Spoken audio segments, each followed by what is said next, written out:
Thanks for joining us today on Market Call. I'm Morella Fernandez. Gordon Reid with us on the show. He's president and CEO Goodreid Investment Counsel. He'll take your questions today on U.S. equities. Here's how to reach us.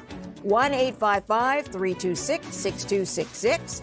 And you can email your question as well. Market Call at bnnbloomberg.ca. Gordon, good to see you. Nice to see you, Morella. Let's talk about American job numbers coming in now, of course, delayed by the government shutdown, and a bit of a mixed look.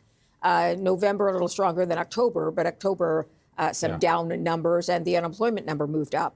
What do you think could have changed or would have changed had the Federal Reserve had access to final numbers? Now, do you think a decision would have been different?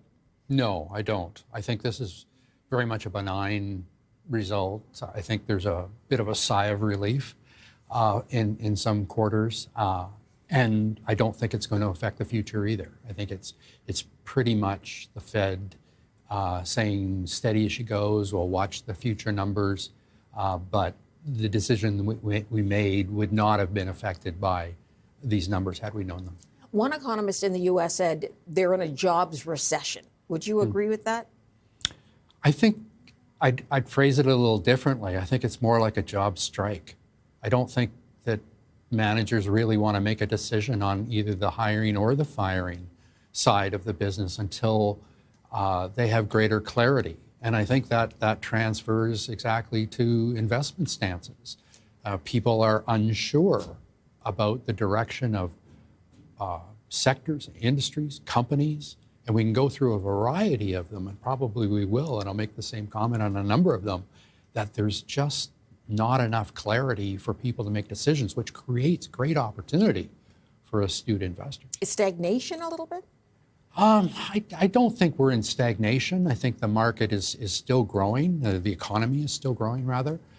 So I don't think we really meet that definition. But certainly inflation is a risk, especially if we see the Fed follow through on more dovish tones. And I think out of the last Fed meeting, we got what we expected, which was a cut in rates. But I think that the market was a little bit surprised at how dovish the tone was. And that I think surprised the markets a little bit. And as we've seen, it hasn't reacted particularly well. And I think that might be a bit of a tell for what we might see into the future. Talk to me a little bit about that, because we talk about the end of the year being a little more stable. You get a little boost at the end of the year. Definitely hasn't happened. It's been much more of a volatile into the year. What else is feeding into that? Well, I think this, as I was saying before, the unknowns. People are looking at it and saying, well, the market is supposed to really like lower rates and indications of a dovish Fed. It's favorable to stock prices. Well, not always.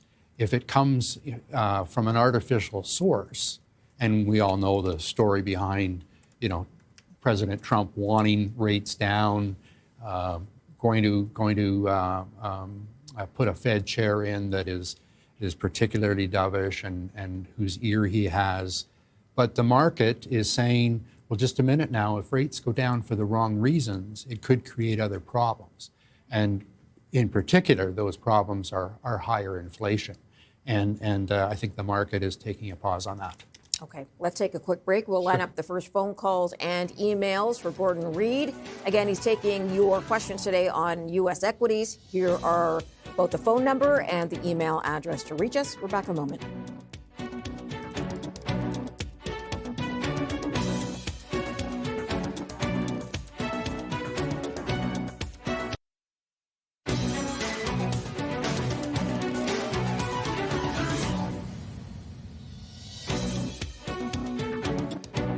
Welcome back. We're going to start right now with an email from David, who says, what is your guest view of Salesforce.com? Is it a buy at these prices? We'll pull up the line chart for Salesforce.com. We've had this discussion previously about the future of software companies, right, and whether their business model becomes outdated because of AI. Some are saying Salesforce is so sort of part of the system that it would be hard for AI to take over. Where do you land on the Salesforce future? Well, I think if I could just comment on the entire enterprise software system, the software as a service type program, there will be some winners and losers. but there's going to be many companies that just adapt, that it's not all good and it's not all bad. And I would put Salesforce in that group. They're already using AI to enhance many of their offerings, and it's increasing their margins. The stock has been hurt because people are unsure whether the dislocation is going to be more of a permanent thing where AI will replace the service that this company offers and make them obsolete, or whether they have a place. I am one to think that in most cases, not all cases, but in most cases, good businesses with good management and a core offering will not only survive, but they will thrive because they will adapt. And I think that Salesforce has proven over the years to be a very good manager and will adapt. So because it's dropped down, would you buy in at this point? I guess the viewer wants to know. Well, we don't own it at this point. Some of these companies are getting my attention, and I'm certainly looking at many of these. And I mentioned off the top that there would be big opportunities for adept investors, astute investors. And I think this type of thing is exactly the example of what I was talking about. Okay, let's go to the phone lines there. Our first caller is Taraver. He's in Arizona with a question. Hi, Taraver. Hi. My question, Mr. Reid, is on Home Depot, the oligopoly of home improvement and contractor market. Now, you've made money on this stock. I mean, I've heard you from 10 years ago. You were in it. Yes. You made a lot of money. Then you went into Lowe's. You again made a lot of money. Now you're out of both. Can you help us understand when you go in and why? And is this a cyclical compounder? And maybe if the control room puts up 10-year chart of both Home Depot and Lowe's. Taraver, we got a lot of questions in there. So let us get to a few off the top here. First of all, what is your guidance when you're trying to decide where to put your money and when to take it out? Sure. Trevor would make a good producer. When you look at any company, any opportunity, certainty is your friend. And with a company like Home Depot, where the consumer is the feeder into their success, there are many questions. The consumer, especially the low-end consumer, is definitely challenged. We hear a lot about high prices, and sometimes high prices and inflation are confused. We have had inflation post-COVID, but it's starting to be tamped down. But what's left are just plain old high prices, and prices that have grown at a faster rate than wage growth, which is never good for the producer. So Home Depot is now showing the effects of that and showing organic growth, which is actually, the last I looked, negative. So we wouldn't step in now and buy Home Depot. There is a time and a place, and it is a cyclical. So we would wait on greater certainty before we would move on this. And I'd say that there are times, Marla, where paying a higher price for much greater certainty is worth it. Okay, good to know. Good advice there. Let's go to Bob, who's in Toronto. Hi, Bob. Hi, Gordon. Gordon, I'm wondering what your thoughts are about Microsoft, which has been going down significantly for the last little while. So would you hold it, or is this a buying opportunity? Thanks a lot for your comments. Also, Gordon, where do you put Microsoft in the space of tech, which has been beaten down? Is Microsoft one you feel will recover well? It is. We own Microsoft in our U.S. large cap portfolio. It's a company that's adapted well to the times. It certainly has its space in AI, although some of the weakness, I think, are because of the moving parts of AI and the fact that OpenAI and it may have been at least temporarily displaced from the top spot. But there's no permanency in any of these discussions. These are calling a marathon at the 2-mile mark. So it's certainly the race is a long one. It's a long way to go. Yes. But AI certainly is a player in this space, and they're a big player in cloud. Azure is second only to AWS, which is Amazon's offering in the cloud, and has a big space there. And if you look at the growth numbers, they're very impressive. So we think that Microsoft is a company that has a place in a portfolio. Okay. Let's move on then to our next caller, Ray's in Kingston, Ontario, with a question. Hi, Ray. Hi there. Gordon, thank you for taking my call. It's regarding Visa. I noticed the last several months or the last year actually, it's been struggling. I've never seen that before in its history. Would you prefer, I know MasterCard's a very similar business, but it is growing faster. Which one do you prefer, and would you be a buyer right now, or do you see more downside? Thank you. Thank you for the question. Visa 346 today, up just 10% over the year. Any idea of typically what its growth like is during a year? Well, I don't think there's a typical year. I think, it goes in like every stock in some fits and starts. It's organic growth, and one would expect over time that the price of a stock would follow its fundamental growth of revenues, earnings, and cash flow. And what's happened this year is that Visa has operated in much the way it has in past years. So it's been a very successful year for Visa the company.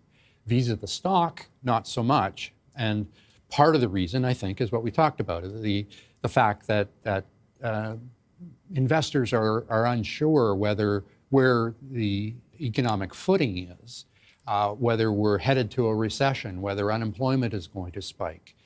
So these are questions that people are asking. What it's led to is a reduction of the multiple from low 30s into the 26, 27 times earnings range. Because as I said, the fundamentals have continued to march on. It's just the price that has suffered a little bit. And I don't know if the viewers saw, but there was a bit of a spike in the stock price just in the last week, 10 days. And that has come on the back of some sell-side analysts going, hey, hold on now. This is a really good company that's well-positioned, doing well, growing organically at 8 to 10%, but it's not being rewarded, and it's now getting very attractive. And they came out and said that, and the street has responded by moving the stock higher. Out of curiosity, because the question from Ray was whether or not you prefer MasterCard, and? We don't. MasterCard still trades at 4 or 5 turns on a multiple basis, more expensive than Visa. Visa is much larger than MasterCard. It has a much more entrenched debit card business, which is the real growth area, we think, for the future. So we like Visa, the leader in that area. And we shouldn't really leave the discussion of Visa before talking about sort of future endeavors. Stablecoin, which was at one point thought to be a real competitive situation for Visa, is now turning to be a tailwind. There's just this morning there was news about stablecoin and their business. They do about $3.5 billion worth of stablecoin, which in the scope of things is very small. They do $7.6 trillion worth of transactions a year. But it is on 40 platforms around the world and seen as the future, not so much for the consumer, in buying or selling merchandise, but for institutions moving money, especially cross-border. Okay. We are going to take another break. We'll be back with Gordon Reid, Goodreid Investment Counsel. Back in a moment.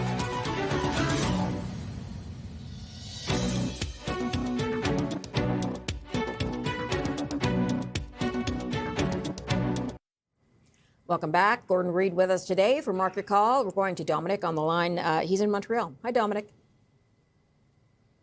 Dominic, you there? Okay. We'll see if we can reconnect with him. Let's go to an email from Bill in Burnaby, BC. He says, Gordon, my recent purchase of Costco is down over 10%. I usually follow the 8% rule, dump a new stock purchase if it falls more than 8%. Should I follow that rule or hang on hoping for Costco to rise to analyst price target? Okay, first of all, 8%, is that a good number to sort of follow when you're looking to perhaps trim or sell a stock?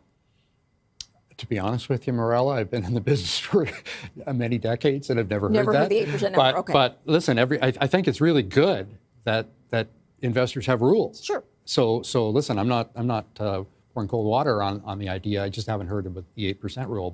But I think there is certainly a case for sort of saying, hey, it didn't work out, and you know, as they say, the best sells first sell. So go and just make the change. Personally, Costco has always struck me as too expensive. I don't know what the multiple is after this latest move down, but my guess is it's still well into the 40 times range of earnings. It was over 50 times earnings for a long period of time. And for a merchandiser, a retailer, that's very demanding. Now, listen, Costco has a very unique business structure. Much of their profits come from the membership fees. And in fact, if you break it out and you look at it, probably somewhere around 80% of their total profits could be covered by their fees. So you can look at their actual margins on the products they sell as a bit of a loss leader just in bringing them in and generating volume. And that's a wonderful model, but it's a very demanding multiple. So we've always backed away.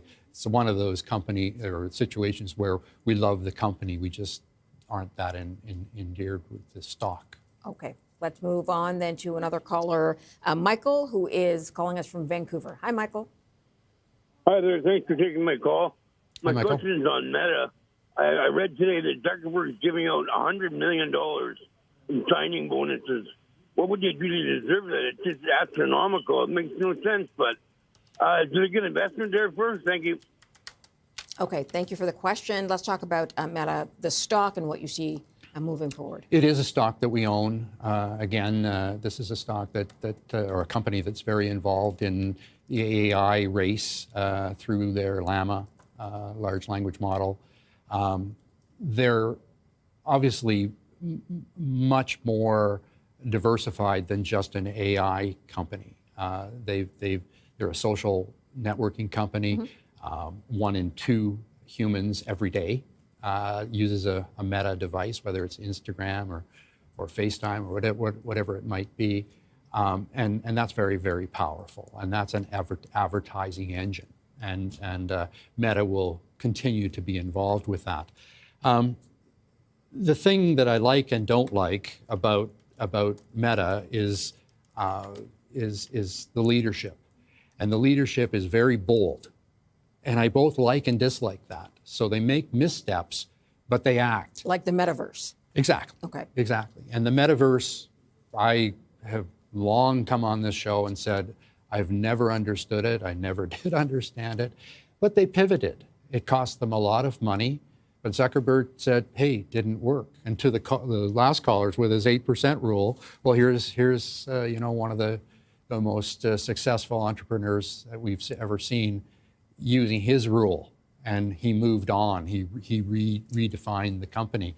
And that's the part I like. So I've often said in life that there are 3 choices. You make the right decision, the wrong decision, or no decision. And the worst, I think, of investors and entrepreneurs is not being willing to make a decision and just sort of sitting and being paralyzed. And I think that's more or less death. Yeah, then you get carried away one way or the other, and you never know which way it's going to go. All right, we're going to take a quick break. When we come back, past picks from Gord. We're back in a moment. Stay tuned.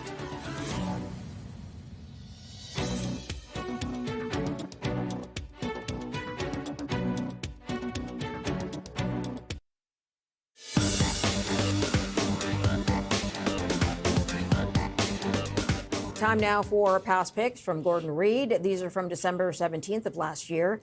Booking Holdings was his first pick, BKNG on the NASDAQ.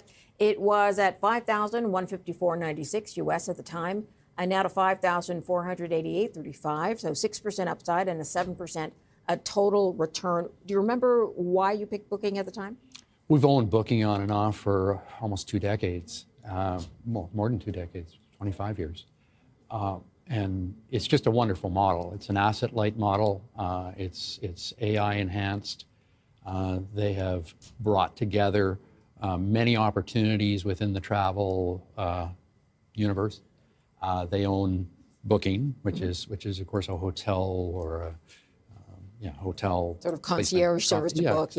Exactly. But they also own OpenTable, Kayak, which allows for flights and cars. They own rentalcars.com, Agoda. So they're widespread and have basically taken that travel model and brought it into today's world, growing very, very quickly. They're going to do over $200 a share in earnings in 2025 and growing 20% plus going forward. The market has more or less spoken this year, somewhat afraid of the consumer, somewhat afraid of travel stocks running out of gas. Hasn't happened. The incremental dollar is more and more gravitating towards experiential types of spending. We think that will continue. They've got a new initiative called Connected Travel, which basically says if you do a purchase on Booking.com, they will then try to upsell you into something else. Hey, Morella, you're in Rome. Have you thought about doing a tour Taking this of Rome? tour, exactly. And so on. And it's very effective. Okay. So we like it. Let's go to your next past pick from December last year. McKesson, MCK on the New York Stock Exchange. And at the time, it was 562.78 US, up to 805.46. So 45% upside here, total return the same. They do healthcare solutions? They're healthcare solutions, but I guess if you were to summarize in just a few words, they're a distributor of pharmaceuticals. So they fill over a billion scripts a year. Okay. So they supply the drugstore chains, the Walgreens and the CVSs of the world with pharmaceuticals to satisfy that need.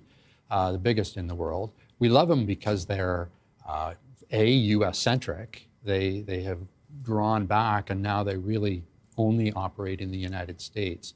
They're growing very quickly and they're not expensive. And that's music to a money manager or an investor. Were they global before and decided to scale it back? They had a European operation that they moved away from about a year ago.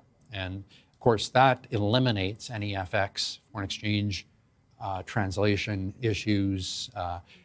We know that the U.S. administration is very much insular. They want to reward homegrown types of companies, and McKesson, of course, fits in very well. Finally, the healthcare area is getting its footing, finally, and McKesson is benefiting from that. Okay, let's get to your third past pick then. Well-known name Uber on the New York Stock Exchange, 61.03 US at the time, up to 80.45 today, so a return of 32%. Same for total return.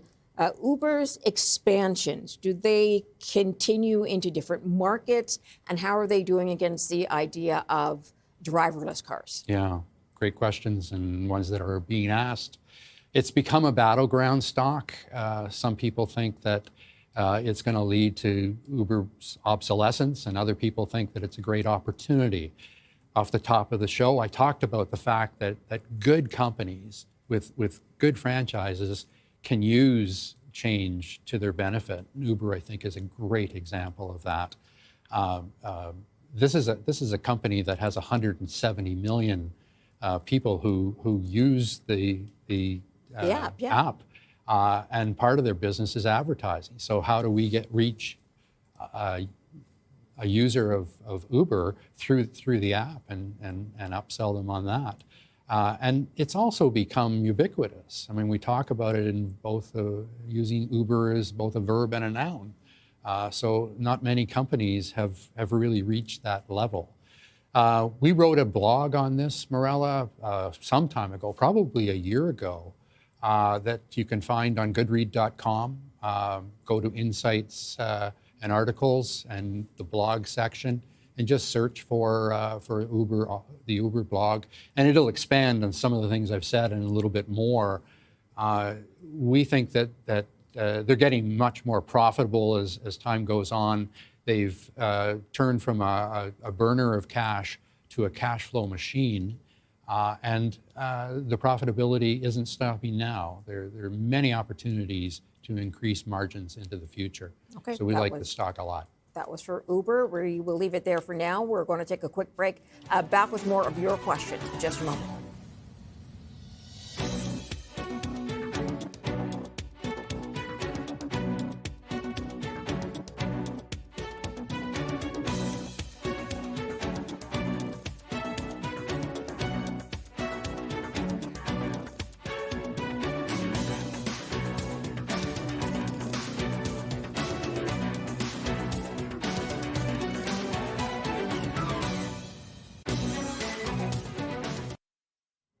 Welcome back to Market Call. Let's get back to Dominic on the line with a question. He's in Montreal. Hi, Dominic. Good day, Morella and Gordon. Thanks very much for taking my call.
Fabulous years in our U.S. large cap and small cap portfolios.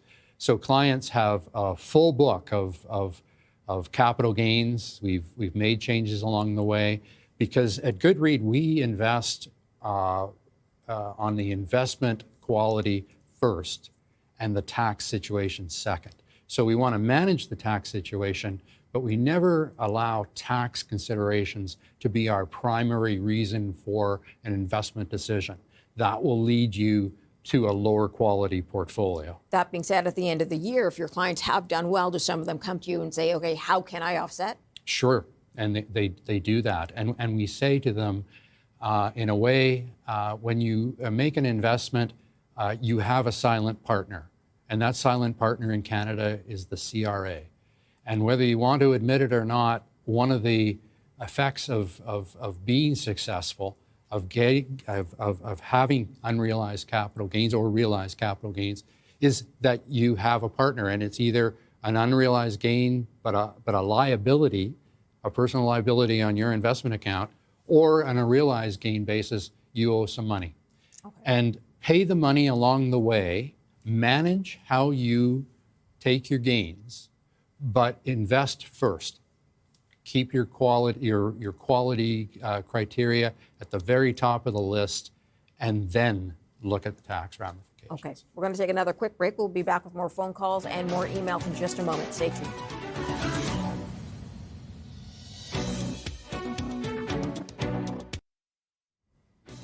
Join us tomorrow for Market Call. Chris Blumis will be on the show. He's portfolio manager at Raymond James Investment Counsel. He'll take your questions tomorrow on North American large caps. Time now for new top picks from Gordon Reid, and we start with one of the big tech companies, Amazon.com, AMZN on the NASDAQ. With your tech picks in mind, why Amazon? Well, we own a number of techs, but Amazon is a cornerstone ownership. Trading at a reasonable multiple, about 26 times next year's earnings. It's that three-legged stool that's often discussed, and in Amazon's case, it's got its e-commerce business, which has, just grown and become a part of our everyday lives.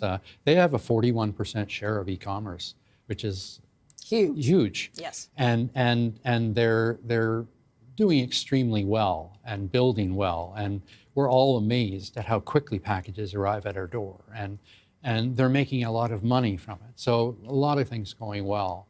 AWS, Amazon Web Services, is the largest cloud offering in the world. They have a 30% share. And if you look at it against their competitors, Amazon has a 30% share. Microsoft with Azure has a 20% share, and Google has a 10% share. And then the rest is distributed through other players. So they're a leader in that regard and growing well. And then, of course, AI, where sort of the opening is just huge. Again, yes. And it's great. We talked a little bit earlier about bubbles, and people, we get calls at our office from people who say, well, are we in this bubble? And I talked a little bit about it earlier. I think I should have pointed out that we just did a blog. Our Canadian manager, Donnie Moss, wrote a very insightful blog.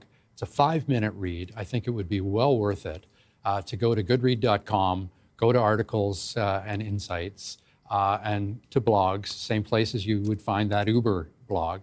And it's there. It's, as I say, it's a 5-minute read, but it makes some interesting points. And I think it might save some investors from a knee-jerk reaction to what they think is an overbought market. And I'd love to have a more fulsome discussion on that. We don't have time right now.